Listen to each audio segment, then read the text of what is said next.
ಇಂದು ರಥಸಪ್ತಮಿ. ಸೂರ್ಯದೇವನಿಗೆ ವಿಶೇಷವಾಗಿ ನಾವು ಪೂಜೆ ಸಲ್ಲಿಸುವಂತಹ ಒಂದು ದಿನ ಅಂತ ಹೇಳಲಾಗುತ್ತೆ. ಸೂರ್ಯದೇವನು ಅಂತ ಹೇಳಿದರೆ ನಮಗೆ ಪ್ರತ್ಯಕ್ಷವಾಗಿ ಕಣ್ಣಿಗೆ ಕಾಣೋ ದೇವರು ಅಂತ ಭಾವಿಸಲಾಗುತ್ತೆ. ದಿನ ಬೆಳಗ್ಗೆ ಹೇಳ್ತಾ ಸೂರ್ಯದೇವ ಇದ್ದ ಅಂತ ಹೇಳಿದ್ರೆ ನಮಗೆ ಏನೋ ಒಂದು ರೀತಿ ಪಾಸಿಟಿವ್ ಎನರ್ಜಿ ಅಲ್ವಾ. ಬೆಳಕೆ ಶಕ್ತಿ, ಬೆಳಕೆ ದೈವ ಅಂತ ಹೇಳಲಾಗುತ್ತೆ. ಅದೇ ರೀತಿ ಸೂರ್ಯದೇವನಿಗೆ ಕೂಡ ಈ ಒಂದು ದಿನವನ್ನು ಮೀಸಲಾಗಿ ಇಡಬೇಕಾಗತ್ತೆ. ಹಾಗೆ ಇಂದಿನ ದಿನ ಯಾವ ರೀತಿಯಲ್ಲಿ ರಥಸಪ್ತಮಿಯನ್ನು ಆಚರಣೆ ಮಾಡಬೇಕು, ಸೂರ್ಯದೇವನಿಗೆ ಯಾವ ರೀತಿಯಲ್ಲಿ ಅರ್ಘ್ಯವನ್ನು ಕೊಡಬೇಕು, ಯಾಕೆ ಅರ್ಘ್ಯವನ್ನು ಕೊಡಬೇಕು, ಹಾಗೆ ಎಕ್ಕದ ಎಲೆಯ ಸ್ನಾನದ ಮಹತ್ವವೇನು, ಇವೆಲ್ಲ ಪೂರ್ತಿ ವಿಚಾರಗಳ ಬಗ್ಗೆ ನಾನು ವಿಡಿಯೋ ಮಾಡಿ ಹಾಕಿದ್ದೀನಿ. ಯಾರಿಗಾದರೂ ಆಸಕ್ತಿ ಇತ್ತು ಅಂತ ಹೇಳಿದರೆ ದಯವಿಟ್ಟು ಒಮ್ಮೆ ನನ್ನ ಚಾನಲ್ನ ಭೇಟಿ ಕೊಟ್ಟು ಚೆಕ್ ಮಾಡಿ ಮಾಹಿತಿ ತಿಳ್ಕೊಳ್ಳಿ. ಹಾಗೆ ಈಗ ನಾನು ಯಾವ ವಿಷಯದ ಬಗ್ಗೆ ನಿಮಗೆ ಮಾಹಿತಿ ಕೊಡ್ತೀನಿ ಅಂತ ಹೇಳಿದರೆ, ರಂಗೋಲಿ ಹಾಕುವಂಥದ್ದು, ಹೊಸಲಿಗೆ ರಂಗೋಲಿ ಹಾಕುವಂಥದ್ದು. ಯಾಕೆ ಅದರಲ್ಲೇನು ವಿಶೇಷ ಅಂತ ಹೇಳಿದರೆ, ನಾವು ಪ್ರತಿನಿತ್ಯ ರಂಗೋಲಿ ಹಾಕ್ತೀವಿ ಸಾಮಾನ್ಯವಾಗಿ. ಅದರಲ್ಲೂ ಇವತ್ತು ರಥಸಪ್ತಮಿಯ ದಿನ ವಿಶೇಷವಾಗಿ ನಾವು ಒಂದು ರಂಗೋಲಿನ ಹಾಕಬೇಕಾಗತ್ತೆ. ರಂಗೋಲಿ ವಿಶೇಷವಾಗಿ ಹಾಕೋದು ಅಂತಲ್ಲ, ಅದಕ್ಕೆ ಮಾಡೋ ಪೂಜೆ ವಿಶೇಷವಾಗಿರುತ್ತೆ ಅಂತ ಹೇಳ್ತಾ ಇದ್ದೀನಿ. ಸಾಮಾನ್ಯವಾಗಿ ಬೆಳಗ್ಗೆ ಹಾಕ್ತೀವಿ. ಇಂದೂ ಕೂಡ ಅದೇ ರೀತಿ ಸೂರ್ಯನ ನಾವು ಸ್ವಾಗತಿಸೋದಕ್ಕೋಸ್ಕರ, ಸೂರ್ಯದೇವನಿಗೆ ಒಂದು ಗೌರವವನ್ನು ಸೂಚಿಸೋದಕ್ಕೋಸ್ಕರ ನಾವು ರಂಗೋಲಿಯನ್ನು ತಪ್ಪದೆ ಹಾಕಲೇಬೇಕು. ಇನ್ನು ಕೆಲವ್ರಿಗೆ ಬೆಳಗ್ಗೆ ಆಗೋದಿಲ್ಲ ರಂಗೋಲಿ ಹಾಕೋದಕ್ಕೆ, ಯಾಕಂದರೆ ನೈಟ್ ಶಿಫ್ಟಲ್ಲಿ ಕೆಲಸ ಮಾಡ್ತಾರೆ, ಹಾಗೆ ಬೆಳಗ್ಗೆ ಪುರ್ಸೋತಿರೋದಿಲ್ಲ. ಬೆಳಗ್ಗೆ ಸೂರ್ಯ ಉದಯಕ್ಕೂ ಮುಂಚೆನೇ ಅವ್ರ ಮನೆಯಿಂದ ಹೋಗ್ಬಿಟ್ಟಿರ್ತಾರೆ ಕೆಲಸಕ್ಕೆ ಅಂತ ಹೇಳಿ. ಹೀಗಾಗಿ ಇಂಥ ಸಂದರ್ಭದಲ್ಲಿ ಅವರು ಸಂಜೆ ಕೂಡ ಹೊಸಲನ್ನು ತೊಳೆದು ರಂಗೋಲಿಯನ್ನು ಹಾಕಬಹುದು. ಇಂದು ಏನು ಸಮಸ್ಯೆ ಇಲ್ಲ.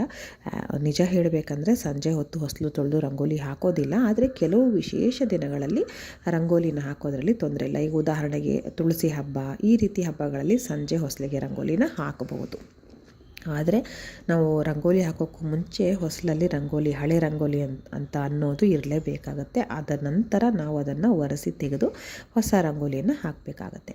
ಈಗ ರಂಗೋಲಿ ಬೆಳಗ್ಗೆ ನೀವು ಕಂಪಲ್ಸರಿಯಾಗಿ ಹಾಕಲೇಬೇಕಾಗತ್ತೆ, ಸೂರ್ಯದೇವನಿಗೆ ಗೌರವವನ್ನು ಸೂಚಿಸೋದಕ್ಕೆ. ಅದು ಆಗಿಲ್ಲ ಅಂದರೆ ಸಂಜೆ ನೀವು ಕೆಲಸದಿಂದ ಬಂದು ಆ ನಂತರ ಆದರೂ ಹೊಸಲನ್ನು ತೊಳೆದು ಒರೆಸಿ ಆ ನಂತರ ರಂಗೋಲಿಯನ್ನು ಹಾಕಬೇಕಾಗತ್ತೆ. ಇದು ತಪ್ಪದೇ ಮಾಡಿ. ಇವತ್ತು ಬೆಳಗ್ಗೆ ಆಗಿಲ್ಲ ಅಂತ ಅನ್ನೋರು ಖಂಡಿತ ಇವತ್ತು ಸಂಜೆ ಹೊಸಲಿಗೆ ರಂಗೋಲಿ ಹಾಕಲೇಬೇಕಾಗತ್ತೆ. ರಂಗೋಲಿ ಇರಬೇಕಾಗತ್ತೆ. ಸೂರ್ಯದೇವನು ತಾನು ಏರುವಾಗ ಯಾರ ಮನೆಯಲ್ಲಿ ರಂಗೋಲಿ ಇರುತ್ತೆ, ಹಾಗೆ ಯಾರ ಮನೆ ಮುಂದೆ ಒಂದು ರಂಗೋಲಿಯನ್ನು ಹಾಕಿರ್ತಾರೆ, ಅವನಿಗೆ ಸ್ವಾಗತವನ್ನು ಕೋರೋ ರೀತಿ ಅವನು ಅಂದ್ಕೊಳ್ತಾನೆ. ಹಾಗೆ ಅದರಿಂದ ನಮಗೆ ಒಳ್ಳೆಯ ಶಕ್ತಿಯನ್ನು ಕೂಡ ಕೊಡ್ತಾನೆ, ಆಶೀರ್ವಾದವನ್ನು ಕೂಡ ಕೊಡ್ತಾನೆ ಅಂತ ಹೇಳಲಾಗುತ್ತೆ. ಹಾಗೆ ಲಕ್ಷ್ಮೀ ಸ್ವರೂಪ ಅಂತ ಕೂಡ ಹೇಳ್ತಾರೆ ಹೊಸಲನ್ನು. ಹಾಗೆ ಲಕ್ಷ್ಮೀ ದೇವಿಯ ಆಶೀರ್ವಾದ ಕೂಡ ನಮಗೆ ದೊರೆಯುತ್ತೆ. ಇನ್ನು ಮನೆಯ ಒಳಗಡೆಗೆ ಯಾವುದೇ ರೀತಿ ಕೆಟ್ಟ ಶಕ್ತಿಗಳು ಬೀಳಲ್ಲ. ಬೆಳಗಿನ ಬಿಸಿಲು ಅಥವಾ ಮಧ್ಯಾಹ್ನದ ಬಿಸಿಲು ನಮ್ಮ ಮನೆಯ ಹೊಸಲಿಗೆ ತಾಗಿ ಒಳಗೆ ಬಂದರೆ ಅಂತ ಹೇಳಲಾಗುತ್ತೆ.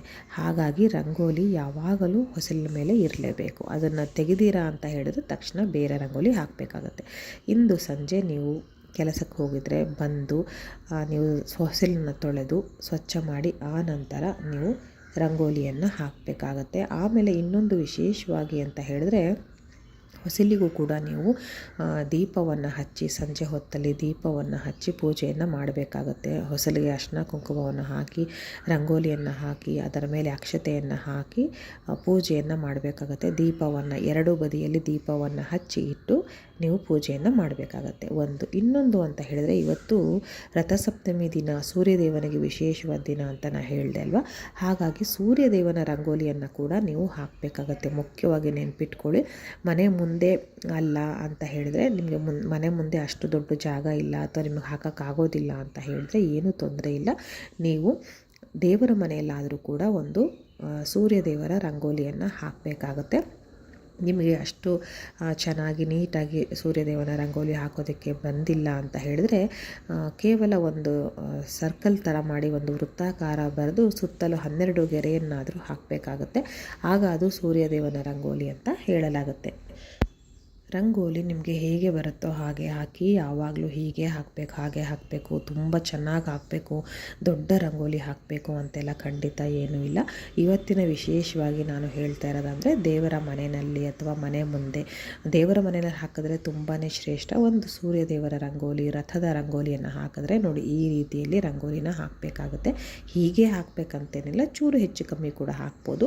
ನಿಮ್ಗೆ ಅದು ಬಂದಿಲ್ಲ ಅಂದರೆ ನಾನು ಆಗಲೇ ಹೇಳ್ದಂಗೆ ಒಂದು ವೃತ್ತಾಕಾರ ಬರೆದು ಸುತ್ತಲೂ 12 ಗೆರೆಯನ್ನು ಬರೆದ್ರೆ ಆಯಿತು. ಹಾಗೆ ರಂಗೋಲಿಯನ್ನು ಬರೆದು ಹಾಗೆ ಬಿಡಬೇಡಿ. ದೇವ್ರ ಮನೆಯಲ್ಲಿ ಮನೆ ಮುಂದೆ ರಂಗೋಲಿ ಹಾಕಿದರೆ, ಇದೊಂದು ಸೂರ್ಯ ರಂಗೋಲಿ ಅಂತ ಹೇಳಿದರೆ ಸ್ವಲ್ಪ ಅರಿಶಿನ ಕುಂಕುಮ ಹೂವನ್ನು ಹಾಕಿ ನೀವು ದೇವ್ರ ಮನೆಯಲ್ಲಿ ರಂಗೋಲಿ ಬರಿತು ಅಂತ ಹೇಳಿದ್ರೆ ಏನು ಮಾಡಬೇಕಂದ್ರೆ, ಮುಖ್ಯವಾಗಿ ಸೂರ್ಯದೇವರ ರಂಗೋಲಿಯನ್ನು ಹಾಕಿ ಅದರ ಮೇಲೆ ಅರಿಶಿನ ಕುಂಕುಮ ಹಾಗೆ ಶ್ರೀಗಂಧ ಸ್ವಲ್ಪ ಹಾಗೆ ಅಕ್ಷತೆ ಹೂವುಗಳನ್ನೆಲ್ಲ ಏರಿಸಿ ಅದಕ್ಕೂ ಕೂಡ ಒಂದು ತುಪ್ಪ ದೀಪವನ್ನು ಹಚ್ಚಿ ಕೆಂಪು ಹೂಗಳಿಂದ ಅಲಂಕಾರವನ್ನು ಮಾಡಿ ಅದಕ್ಕೂ ಕೂಡ ಪೂಜೆ ಮಾಡಿ ನಿಮ್ಮ ಸಂಕಲ್ಪ ಏನಿರುತ್ತಲ್ವ ಅದನ್ನು ಬೇಡ್ಕೊಳ್ಬೇಕಾಗುತ್ತೆ. ಅಂದರೆ ನಾನು ಹಿಂದಿನ ವಿಡಿಯೋಗಳಲ್ಲೇ ಹೇಳಿದ್ದೀನಿ, ಯಾವ್ಯಾವ ಒಂದು ಸಮಸ್ಯೆಗಳಿಗೆ ಈ ಒಂದು ಸೂರ್ಯದೇವನ ಆಚರಣೆಯನ್ನು ಅಥವಾ ಸೂರ್ಯದೇವನ ಆರಾಧನೆಯನ್ನು ಮಾಡೋದ್ರಿಂದ ಒಳ್ಳೆಯದು ನಮಗೆ ಅಂತ ಹೇಳಿದ್ದೀನಿ. ಅದಕ್ಕೆ ಸಂಬಂಧಪಟ್ಟಂತೆ ಯಾವ ರೀತಿ ಆರೋಗ್ಯ ಸಮಸ್ಯೆ ಇದ್ದರೆ ಕೂಡ ಸುಧಾರಿಸುತ್ತೆ ಅಂತ ಹೇಳಿದ್ದೆ. ಅದನ್ನು ಕೂಡ ನೀವು ಸಂಕಲ್ಪ ಮಾಡ್ಕೊಳ್ಳಿ. ನಿಮಗೇನು ಸಮಸ್ಯೆ ಇದೆ ಆ ಒಂದು ಸಮಸ್ಯೆಯನ್ನು ಈ ಒಂದು ಸೂರ್ಯ ರಂಗೋಲಿ ಅಂತ ಸೂರ್ಯನೇ ಅಂತ ನೀವು ಭಾವಿಸ್ಬೇಕಾಗುತ್ತೆ. ಅದಕ್ಕೆ ಪೂಜೆಯನ್ನೆಲ್ಲ ಮಾಡುವಾಗ ನೀವು ಸಂಕಲ್ಪವನ್ನು ಮಾಡಿಕೊಂಡು ನಿಮ್ಮ ಕಷ್ಟಗಳೇನಿರುತ್ತೆ, ನಿಮ್ಮ ಬೇಡಿಕೆಗಳೇನಿರುತ್ತೆ ಅದೆಲ್ಲವನ್ನು ನೀವು ಬೇಡಿಕೊಂಡು ಆ ನಂತರ ಸೂರ್ಯದೇವನಿಗೆ ಪೂಜೆಯನ್ನು ಮಾಡಿ ಮತ್ತೊಮ್ಮೆ ಆರತಿಯನ್ನೆಲ್ಲ ಮಾಡಬೇಕಾಗುತ್ತೆ. ಆಮೇಲೆ ಮುಖ್ಯವಾಗಿ ನೀವು ಸೂರ್ಯದೇವನಿಗೆ ಯಾವ ನೈವೇದ್ಯ ನೀಡಬೇಕಂತ ಹೇಳಿದ್ರೆ, ಗೋಧಿಯಿಂದ ಮಾಡಿರುವಂತಹ ನೈವೇದ್ಯ, ಅಂದರೆ ಗೋಧಿ ಇಡೀ ಕಾಳು ಗೋಧಿಯ ಪಾಯಸ ಮಾಡಿದ್ರೆ ಬಹಳ ಶ್ರೇಷ್ಠ. ಯಾಕಂದರೆ ಅದನ್ನು ಗೋಧಿ ಕಡಿ ಅಂತ ಹೇಳಿದರೆ ಅದನ್ನು ಪೀಸ್ ಮಾಡ್ತೀವಿ ಅಥವಾ ಪುಡಿ ಮಾಡಿರ್ತೀವಿ. ಅದ್ರ ಬದಲು ನೀವು ಇಡೀ ಗೋಧಿ ಕಾಳನ್ನು ಬಳಸಿದ್ರೆ ನಿಮ್ಮ ಆರೋಗ್ಯಕ್ಕೂ ಕೂಡ ಒಳ್ಳೆಯದು, ಹಾಗೆ ದೇವರಿಗೂ ಕೂಡ ಶ್ರೇಷ್ಠ ನೈವೇದ್ಯ ಅಂತ ಹೇಳಲಾಗುತ್ತೆ. ಅದಿಲ್ಲ ಅಂತ ಹೇಳಿದ್ರೆ ನೀವು ಗೋಧಿಯಿಂದ ಯಾವ ಒಂದು ಸಿಹಿ ನೈವೇದ್ಯ ಮಾಡೋಕ್ಕಾಗುತ್ತೆ, ಗೋಧಿ ಕಡಿ ಪಾಯಸ ಆಗಿರ್ಬೋದು ಅಥವಾ ಗೋಧಿ ಹಿಟ್ಟಿನ ಹಲ್ವಾ ಆಗಿರ್ಬೋದು ಅಥವಾ ಒಟ್ಟಿನಲ್ಲಿ ಗೋಧಿಯಿಂದ ಮಾಡಿರುವಂತಹ ಉಂಡೆಗಳಾಗಿರ್ಬೋದು, ಈ ರೀತಿ ಗೋಧಿ ಪದಾರ್ಥವನ್ನು ಉಪಯೋಗಿಸ್ಕೊಂಡು ನೀವು ಬೆಲ್ಲವನ್ನು ಹಾಕಿ ನೈವೇದ್ಯವನ್ನು ಮಾಡಬೇಕಾಗತ್ತೆ. ಇನ್ನು ನಿಮಗೆ ಅದಕ್ಕೂ ಪುರ್ಸೊತ್ತಿಲ್ಲ, ನೀವು ಕೆಲಸಕ್ಕೆ ಹೋಗಿ ಬಂದಿರ್ತೀರಿ ಅಂತ ಹೇಳಿದ್ರೆ ಏನೂ ತೊಂದರೆ ಇಲ್ಲ. ಇಡೀ ಗೋಧಿಯನ್ನು ತಗೊಂಡು ಬನ್ನಿ. ಈಗ ಎಲ್ಲ ಸಾಮಾನು ಅಂಗಡಿಗಳಲ್ಲಿ ಸಿಗುತ್ತೆ. ಹಾಗಾಗಿ ಒಂದು ಇಡೀ ಗೋಧಿಯ ಪ್ಯಾಕೆಟು ಎಷ್ಟು ಬೇಕಾರಾಗಲಿ, ಆದರೆ ನವಗ್ರಹಗಳು ಧಾನ್ಯಗಳು ಸಿಗುವಂಥ ಒಂದು ಪ್ಯಾಕೆಟ್ ಬರುತ್ತೆ. ನವಗ್ರಹಗಳು ಧಾನ್ಯಗಳನ್ನೆಲ್ಲ ಒಂದು ಪ್ಯಾಕ್ ಮಾಡಿ ಇಟ್ಟಿರ್ತಾರೆ. ಅದನ್ನು ತಗೋಬೇಡಿ. ಅದರಲ್ಲಿ ಎಲ್ಲ ಒಂದು ಕಾಳುಗಳು ಅಷ್ಟು ಒಂದು ಗುಣಮಟ್ಟದಲ್ಲಿ ಇರೋದಿಲ್ಲ.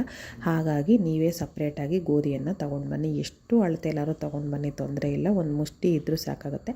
ಅದನ್ನು ನೀವು ಒಂದು ಬಟ್ಲಲ್ಲಿ ಹಾಕಿ ಅದಕ್ಕೆ ಕೂಡ ನೀವು ಅರಿಶಿನ ಕುಂಕುಮವನ್ನು ಹಾಕಿ ಪೂಜೆಯನ್ನು ಮಾಡಿ, ಬಹಳ ಅಂದರೆ ಬಹಳ ಒಳ್ಳೆಯದು ಗೋಧಿ ಧಾನ್ಯವನ್ನು ಪೂಜೆ ಮಾಡೋದ್ರಿಂದ. ತದನಂತರ ಅದರಿಂದ ಯಾವುದಾದ್ರು ಒಂದು ಸಿಹಿ ಪದಾರ್ಥವನ್ನು ತಯಾರಿಸಿ ನೀವು ಸೂರ್ಯದೇವನಿಗೆ ಅರ್ಪಣೆಯನ್ನು ಮಾಡಬೇಕಾಗತ್ತೆ. ಹೀಗೆ ನೀವು ರಥಸಪ್ತಮಿಯ ಆಚರಣೆಯನ್ನು ಮಾಡಬೇಕಾಗತ್ತೆ. ರಥಸಪ್ತಮಿಯ ದಿನ ಸೂರ್ಯದೇವರನ್ನು ಈ ರೀತಿಯಲ್ಲಿ ಆರಾಧನೆ ಮಾಡಬೇಕಾಗತ್ತೆ.